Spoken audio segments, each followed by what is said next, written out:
Hey guys, it's Tyrezak again. And guess what? I just did got back from record store day and not really a whole lots to show for the freaking um exclusive items because there wasn't a whole lot to say. It was just all I got was this slip mat, Criminal Records. And that's alright because guess what? I got that exclusive Steroids, Crouching Tiger, and Gabber Megamix with the More Than the Fairy and Electronic Drum Solo dub mix single take as the B-side. And easily one of the best things Def Grips has ever done.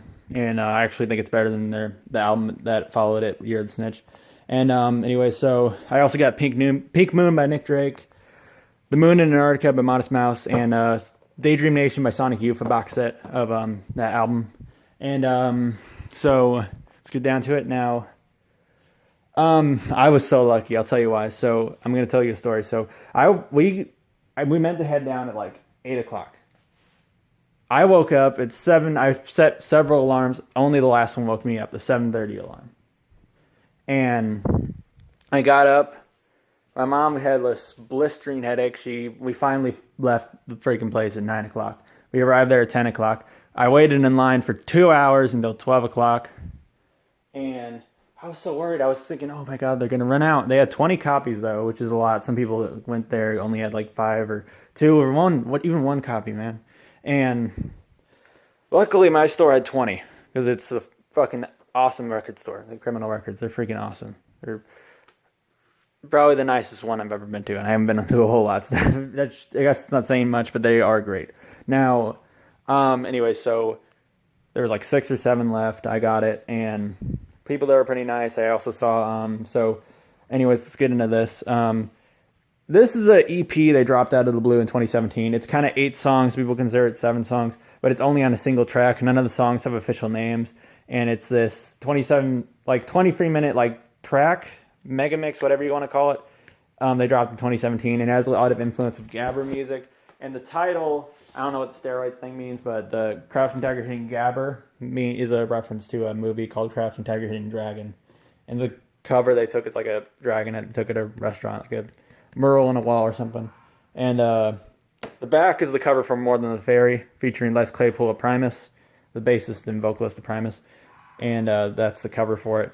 And that's a B-side. The single they made with Les Claypool, just out of the blue in 2016. And the other one is the 11-minute like drum solo Zach Hill did on an electronic drum kit that they just put out in 2017 when they were teasing the tour they were doing with Ministry, the industrial metal band Ministry. And Steroids is easily one of the best things Def Grips has ever released, and it's still a fan favorite today. And I really, really like Def Grips when they're really EDM influenced, and with this, that's definitely probably their most EDM influenced release. And it's influenced by Gabber music, which is a style of hardcore techno, and that's why it's Gabber instead of Dragon, I guess, if that makes sense. And More Than the Fairy kind of actually has a similar sound to Steroids, and that might have been why they chose it as a B-side. Because they could have done all their freaking singles. I don't know if that would all fit, never mind. But, yeah. I don't know, electronic drum solo, maybe this, I don't know. They kind of have a similar sound in a way to Steroids. I guess it might be a style they might be approaching or something, I don't know. But it's actually one of my favorite Def Grips covers, too. I don't know why. The great release. I'm really, really happy I got this. I literally almost like a kid at a candy factory, and I saw it. I was like, oh my God, I still have it. Yes, I'm so happy. That's literally what I went like, and I was pouncing up and down like a little girl. And the guy next to me, he was only letting 3 people come in. He laughed at me and smiled and said, all right, you can come in, I guess. I was like, oh. Yep. But anyways, The Moon in Antarctica by Modest Mouse.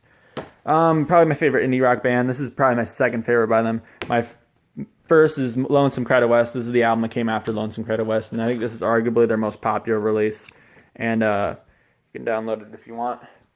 And still a great release. The title I think got its name from a scene in Blade Runner, which is actually one of my favorite movies, where it says something about the moon in Antarctica in a newspaper. It wasn't really a significant scene. It's interesting because I never saw that. Maybe I need to rewatch Blade Runner and I need to see that scene. It's just something Harrison Ford's character, Rick Deckard, just was reading in a newspaper at the beginning, like at that one part where it shows him, I guess. I don't know. Where it first shows him, he's reading in a newspaper. So I guess that's where they got the name. This is not really a more post-hardcore, heavier kind of album like Lonesome Crowded West was, where it was super genre diverse and stuff, which it kind of is, but this has more of an influence of psychedelic music, and it's not nearly as heavy or anything like that as Lonesome Crowded West, but it's still a really great release. If you like, I don't know, psychedelia, I don't know if you like Fame and Lips or something like that, and it has a lot of lyrics about like creation of life, like Third Planet. It's about like the creation of the earth, how we started and stuff. A lot of really, really kind of, I don't know if you put the word, it's kind of weird me being someone who considers himself a Christian owning this, because this is like a very kind of atheist kind of album, because there's a lot of things about the creation of man, the theory of like you know, the evolution theory and all this stuff of the space and all this stuff. I don't know, because vocalist is an atheist, you know, and stuff like that, but I personally am religious, but still a mad respect for him. Great music, and a very pretty album, more beautiful than Lonesome Crowded West, but Lonesome Crowded West is more exciting and thrilling and epic, but Moon in Antarctica is very beautiful. I'll give it that much. There are some heavier songs on this, but mostly it's prettiness, atmospheric, you know, calming. I don't know. Daydream Nation by Sonic Youth. This is another one I got, and this is a box set. And when I saw this is $50, but I got it for 25% off, so it's 30 something. And I saw it, and I just saw it on the shelf, and I said, "Hey, can you pass me that Daydream Nation vinyl?" And he said, "Oh, sure." And I saw it, and oh my god, it's a box set. And the guy next to me said, like, "Yeah," and I really recommend you get that, because that's a really, really good price right there, and it's mint. It's used, but it's mint condition. So it was right. It sounded like the person who used this must have taken freakishly good care of this, because there wasn't one pop or anything. This is a reissue from 2007, I believe, and it comes with a book. The book's in amazing shape. Look at this. Look how freaking good. And really, maybe I don't ever read these. I just like having records that have books for some reason. I don't know why, but this is one of my favorite albums of the 80s. No, probably, I don't know, album that's been growing on me a lot. I've recently got into this group, but enjoying a lot from what I've heard. I never showed you the spine of this, did I? There you go. Okay. I'll take these out. The first two records are the album itself, because the album is only about an hour long. So the first one, and they have a red label for the actual album itself. And the rest are, I don't really know Sonic Youth's discography extremely well, I'm not going to lie. But I would assume the other songs, the other two records probably just have like material that didn't make it on Daydream Nation. I would assume that's what it is, but I could be wrong, because I don't really know a whole lot about Sonic Youth. I just really, really love this album, along with Goo. I've been meaning to check out their no wave stuff they did when they first started. I haven't gotten to that yet. I probably will sometime in the future, because I have been trying to check it out. One person said their no wave stuff's better. I'm like, I haven't got it, man. I don't know. I mean, I love Swan's no wave stuff, and I actually preferred Filth over all their albums at one point, but now I don't at all. But I still love Filth. But their 2010 stuff is easily their best, in my opinion. But I don't know. It's probably, I would assume it's just the same with Sonic Youth, but I can't really be the one to judge. I'm sure it's good, though. They're probably one of those groups that has a whole amazing discography, I would assume. Let's see. Take this. There we go.